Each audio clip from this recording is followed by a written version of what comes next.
Fique esse alerta aí para você. Shalom, paz seja convosco, que a boa mão do Senhor esteja estendida sobre a minha casa e a tua casa nesse dia também, fazendo coisas grandes, extraordinárias, a qual nós não sabemos. Como disse o apóstolo Paulo, aquilo que os olhos não viu, ao coração do homem não subiu, os ouvidos não ouviu, vem acontecer na minha casa e na tua casa também.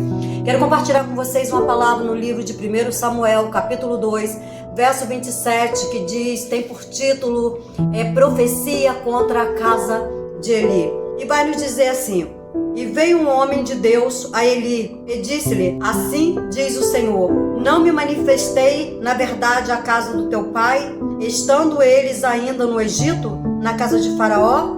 E eu o escolhi dentre todas as tribos de Israel para sacerdote, para oferecer sobre o meu altar, para acender o incenso e para trazer o éfode perante mim.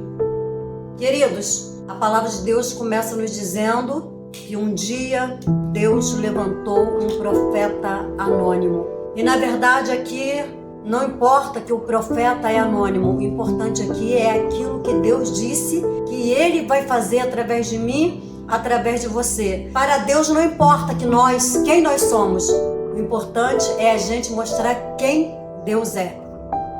E o profeta ele vai até Eli. Eli é um sumo sacerdote. Ele foi sacerdote sobre Israel e julgou Israel durante 40 anos. E Deus falava na boca daquele homem. Os anos foram se passando e Eli, no meio da sua caminhada, ele foi se perdendo. Ele vai ter 2 filhos, Ofnia e Finéias. Diz que aqueles 2 sacerdotes eram chamados de filho de Belial. Coisa triste, né? 2 filhos do sacerdote eram chamados de filhos do diabo e não de filhos de Deus. Mas servia na casa de Deus. E aqueles 2 filhos deles é corrupto. Aqueles 2 filhos dele faz tudo que é errado. Aqueles filhos dele mexem em coisas que não é para mexer, em oferta que era levada para o Senhor. Eles tomavam para eles. Tinham relações com mulheres ao lado do templo. Respeito nenhum pela casa do Senhor. Chegou um ponto das pessoas que iam levar oferta e via que eles tomavam para eles em vez de fazer a obra de Deus. Começaram a reclamar com Eli. E diz que nesse dia Deus também levantou, por aqueles dias Deus levantou o profeta. E o profeta Deus queria que Eli trouxesse a memória de quem era ele, da onde Deus havia os tirado. E que de 12 tribos de Israel, Deus havia escolhido Eli, da tribo de Levi. Eli foi um escolhido. E Deus usava aquele homem de uma maneira tão grande. E acredito que Deus falou assim, Eli, eu te chamei, eu te escolhi no meio das 12 tribos de Israel. Eu te escolhi, eu te chamei. E eu confiei o meu povo nas tuas mãos, Eli. E você não seguiu a minha lei, nem os meus mandamentos, por causa dos seus filhos. E eu, Eli, queria confirmar os seus filhos como sacerdote, de geração a geração. E sabe quem é o culpado disso tudo, Eli? É você. Tem mais para te dizer. Eu vou matar os seus 2 filhos no mesmo dia. A palavra então vai nos dizer que Eli chamou seus 2 filhos e tentou conversar com eles. E conversou com eles. Ele disse, filhos meus, por que vocês estão fazendo isso? Coisas horríveis estão chegando aos meus ouvidos que vocês estão fazendo contra o Senhor, contra a casa do Senhor. Acredito que o pecado naqueles dias de Eli já estava cheirando mal as narinas de Deus.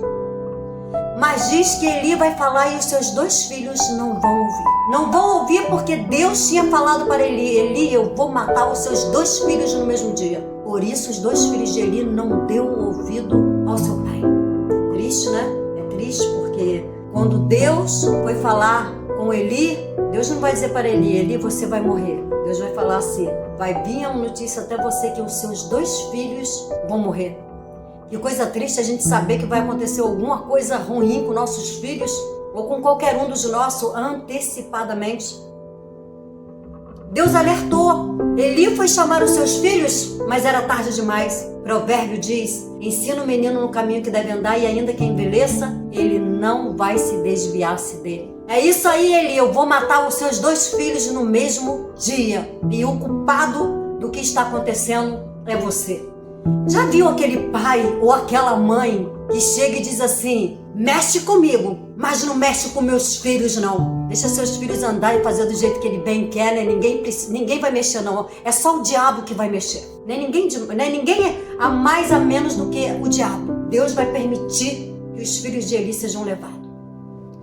Vejamos que Deus fez um alerta, lembrou Eli de quem ele era. E Deus usava Eli, queridos, de uma maneira tremenda. Lembra do dia que Ana chegou angustiada no templo? Lembra? E o que Eli falou para ela quando viu ela chorando, se derramando, se acabando toda em buscar o Senhor? Mulher, vai que Deus conceda a petição do teu coração. Ana engravidou naquele dia, depois de muitos anos orando. Mas naquele dia ele profetizou, ela recebeu e aconteceu.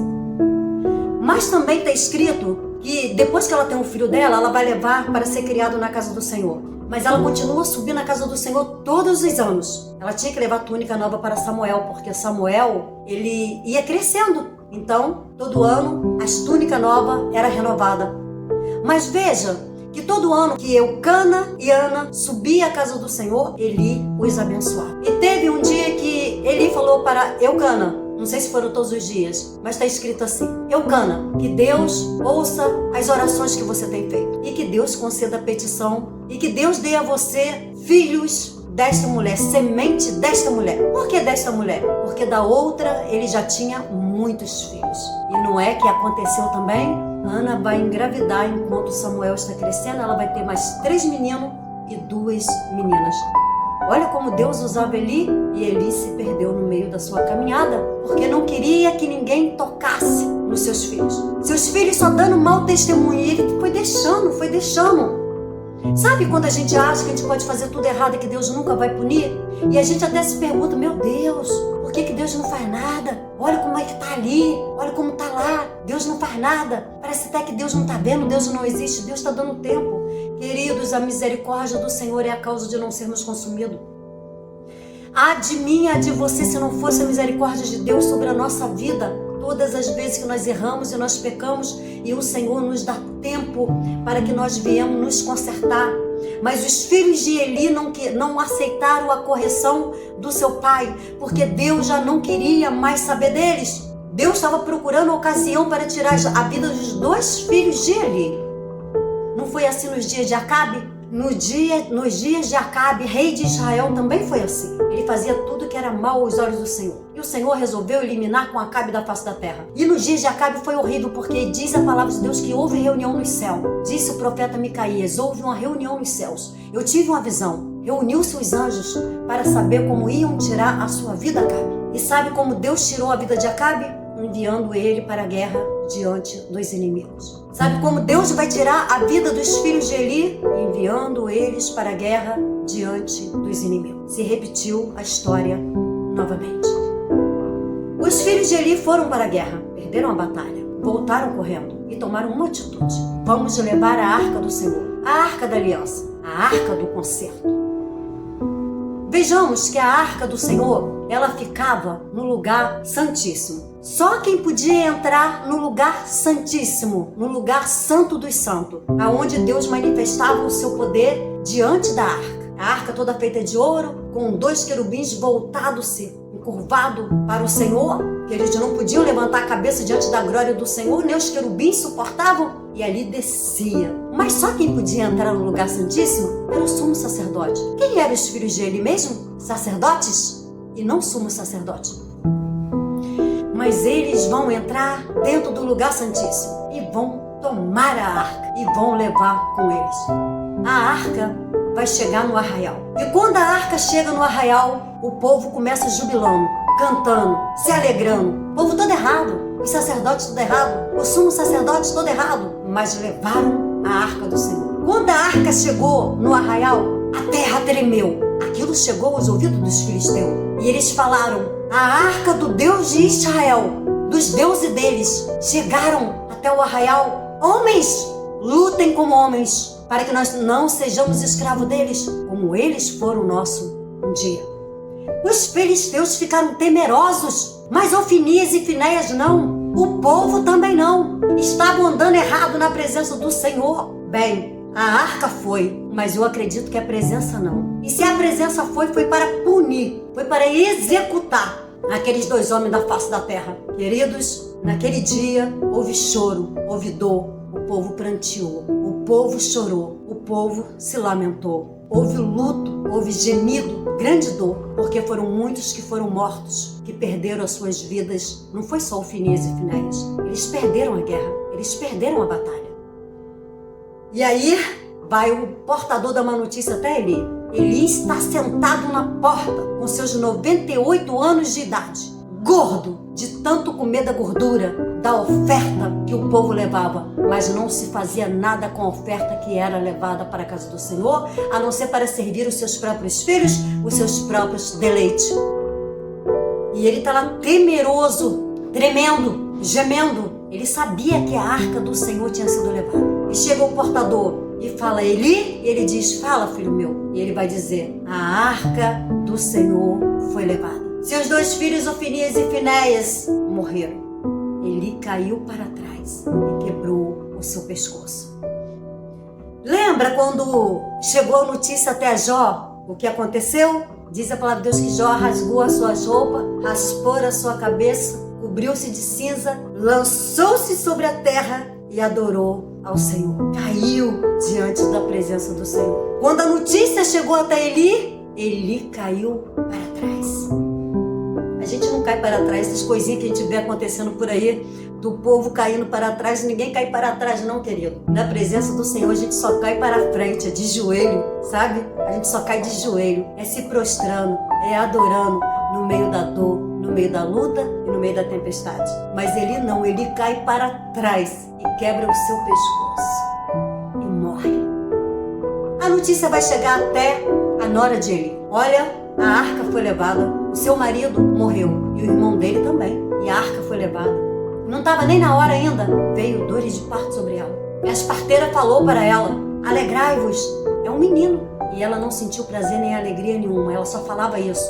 A arca do Senhor foi levada, a presença do Senhor foi levada, agora o que será de nós? E colocou o nome do menino Icabod, que quer dizer, lá se foi a glória de Deus. E Deus falou para Eli, naquela conversa que o profeta anônimo foi falar com ele, falou para ele assim: olha Eli, aqueles que restarem da tua casa, porque vai restar só durante um tempo, depois vão morrer todos, vão mendigar o pão. Sacerdote que podia comer das ofertas, do bom e do melhor, agora ia mendigar uma moeda de prata ou de ouro para comer o pão. Quando nós não fazemos aquilo, queridos, que Deus quer, dá ruim para o nosso lado. Agora vejamos, aquele povo que estava tão temeroso, quando a arca chegou lá no arraial, e eles falaram: vamos lutar. Eles venceram a guerra e vão pegar a arca do Senhor. Estão tão confiantes, estão tão jubilosos, estão tão felizes que vão pegar a arca do Senhor e vão levar para o templo de Dagon. Dagon é uma estátua. A arca ficou embaixo e Dagon ficou lá em cima. Isso aconteceu lá no céu. Quando Satanás quis fazer um trono maior do que acima do trono de Deus. Não era nem do lado e nem abaixo, era acima. Ele queria ser maior do que Deus. Deus fez ele cair por terra. Com a terça parte dos anjos, Deus o lançou por terra. No templo de Dagon, a arca ficou lá embaixo, Dagon lá em cima. Eles estavam jubilosos, aquele povo. Vencemos, porque lá no arraial, quando chegou a arca, eles falaram assim: olha, vamos lutar porque esse Deus aí dele, os deuses dele, é terrível. Acabou com Faraó, com todos os seus exércitos. Ele é terrível, esse Deus. Mas agora, quem era esse Deus? Creio eu que eles falaram assim: quem é esse Deus aí? O Deus de Israel? Não fez nada por eles não. Abandonaram eles, largaram eles no meio do caminho. Não é nada. E foram dormir. Com o seu olhar, com a sua voz, cantando, jubilando. E foram dormir. Dia seguinte, a imagem de Dagon caiu. Eles levantaram. No dia seguinte, eles voltaram para ver a estátua. A estátua havia caído novamente. Quebrou as suas 2 mãos. Ficou só o tronco. Queridos, até o diabo se curva diante da presença do nosso Deus. Ele não suporta, ele não aguenta olhar para o nosso Deus. Novamente, Deus faz ele lançar-se sobre a terra. Deus faz ele cair de novo e mostrar quem é Deus e quem é Satanás. Acredito eu, queridos, que naquele dia Deus falou. Quem esse povo tá pensando que é? Eu tava castigando, era meu povo. Agora vem eles, penso eu, perguntando quem sou eu? Quem é o Deus de Israel? Eu vou mostrar para eles quem sou eu. E vai enviar praga daqui, praga dali. Se reuniram. O que vamos fazer? O que nós vamos fazer? Vamos pegar a arca. Vamos pegar 2 vacas, que acabou de dar cria. E eles falaram, se ela for para Bet-Seme, nós vamos saber que foi Deus. Mas se ela for para outro canto, foi um acaso. E diz que quando eles colocaram sobre o ombro da vaca os carros de boi e a arca em cima, as vacas seguiram em direção a Bet-Seme. Interessante é que diz a palavra de Deus que a vaca não olhou nem para a direita e nem para a esquerda. A arca seguiu-se em frente. Não fez como a mulher de Ló, não olhou para trás. Interessante que no livro de Isaías nos diz assim, que um dia o povo estava andando erroneamente diante de Deus. E Deus queria trazê-los de volta. Vai ser quando eles vão ser levados lá para o cativeiro, aonde eles vão ficar 70 anos no cativeiro. Mas Deus vai levantar o profeta Isaías e vai profetizar, chamando o povo para o arrependimento. E olha o que Deus fala. Isaías, Isaías, é o meu povo Isaías. E aí Deus vai chamar Isaías e vai falar, vai lá Isaías, fala com eles. É o meu povo Isaías. Estão fazendo tudo que é errado. Eu quero eles de volta, Isaías. Senão eu vou levá-los para o cativeiro. Vai lá profetizar. Isaías foi, mas o povo não deu ouvido. Aí Deus vai falar, Deus muito triste vai falar com Isaías. Isaías, olha ali Isaías, o meu povo, eles não se vão. Agora olha para o campo, Isaías. E o boi conhece o seu possuidor. O boi conhece o seu dono. Mas o meu povo, Isaías, não me conhece. O boi conhece o seu possuidor. O jumento sabe aonde comer. Mas o meu povo, Isaías, eles não sabem. Por isso serão levados para o cativeiro. Queridos, nesse dia, não olhe nem para a direita, nem olhe para a esquerda. Olhe para o Senhor, que é o autor e consumador da tua fé e também da sua salvação. Não é tempo de olhar para trás. A palavra de Deus diz que os bois, nos dias de Isaías, eles estavam perturbados e confusos. Eles não estavam entendendo o que estava acontecendo, porque eles estavam passando fome. Porque o campo estava seco. Às vezes vem tempo de sequidão e nós não conseguimos entender o que está acontecendo. A palavra de Deus diz que as vacas vão seguir, vão chegar até Bet-Seme. Os filisteus foram acompanhando e eles entenderam que ali tinha pesado a mão de Deus sobre eles. Queridos, não importa o que você fez, nem aquilo que te afastou da presença de Deus. Deus sempre vai nos dar uma oportunidade de nos chamar de volta. Os filhos de Eli não tinha jeito, mas para aquele povo que ia ser levado para o cativeiro, Deus levantou o profeta Isaías, que foi cerrado no meio naquele tempo, nos dias do rei Manassés, e depois Deus vai levantar o profeta Jeremias, Deus levantou Ezequiel. Então sempre Deus nos dá uma oportunidade, seguir no caminho de Deus, fazendo tudo que é certo e não aquilo que é errado. Talvez você diga para mim, eu fiz pior do que os filhos de Eli. Não tem esperança. Tem esperança sim. Jó disse que há esperança para a árvore cortada, mesmo no seu tronco, mesmo na sua raiz. Porque o Senhor é capaz de fazer brotá-la de novo. E é capaz de fazer ela florescer, dar folhas, sementes e dar fruto. Deus é capaz de renovar as suas forças. Deus é capaz de transformar a sua vida. Não seja como os rebeldes. Não seja como aqueles que acham que pode fazer a obra de Deus relaxadamente. E não pense você que não vai chegar a hora que, se você não se voltar, se você não se arrepender, porque o povo nos dias de Isaías, no dia de Jeremias, eles se arrependeram e Deus trouxeram eles do cativeiro. Mas quantos também não morreram lá dentro do cativeiro na Babilônia? Muitos foram que morreram, poucos foram aqueles que voltaram. Que você faça parte daqueles que voltaram e não da parte daqueles que morreram. Faça parte daqueles que se arrependeram e voltaram-se para o Senhor, e não daqueles que não ouviu a voz do Senhor e morreu e acabou. Se foi a glória do Senhor, se foi a glória de Deus. É essa palavra que eu quero deixar para vocês, que há tempo de se arrepender, há tempo de voltar, há tempo de se dobrar, de cair diante da presença do Senhor. Essa historinha aí de cair para trás, ó, cai não, filho. Cai não, filho. Cai não, porque vai dar ruim pro teu lado. Quem cai para trás, quebra pescoço. Quem cai para trás, não cai diante de Deus, não. Diante de Deus a gente só cai se dobrando, orando. É só diante dele que nós nos prostramos. Como vai prostrar caído para trás? Cuidado aí que você pode quebrar o pescoço e morrer, tá bom? Fique esse alerta aí para você. Quer cair, cai diante da presença do Senhor. Que Deus assim abençoe a sua vida em nome de Jesus.